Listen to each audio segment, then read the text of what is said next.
ताज़ा तरीन वीडियोस के लिए चैनल को सब्सक्राइब करके बेल आइकन और ऑल नोटिफिकेशन पर क्लिक करें ताकि आपको मिले हर अपडेट सबसे पहले।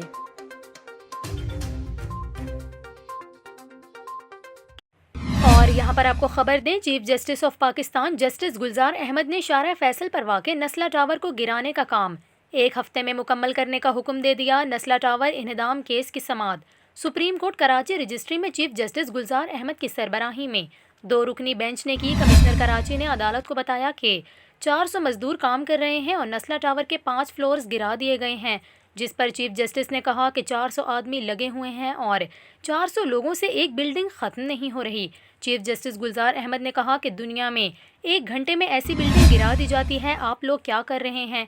कमिश्नर ने कहा कि SBCA ने रुकावट डालने की कोशिश की। सुप्रीम कोर्ट ने आइंदा समाअत पर DIG ईस्ट को मुलव्विस पुलिस अफसरान के खिलाफ क्रिमिनल कार्रवाई की रिपोर्ट पेश करने का भी हुक्म दे दिया। जस्टिस काजी मोहम्मद अमीन ने रिमार्क्स दिए कि रियासत की कमज़ोरी से नॉन स्टेक एक्टर मुतहरिक होते हैं। बॉटम लाइन ये है कि बिल्डिंग अब भी खड़ी है। अदालत ने कमिश्नर कराची को तमाम सरकारी वसाइल बरोए कार लाते हुए नस्ला टावर को गिराने का काम 1 हफ्ते में मुकम्मल करने का हुक्म दे दिया और कहा कि नस्ला टावर की 780 मुरब्बा गज ज़मीन जब्त कर ली जाए।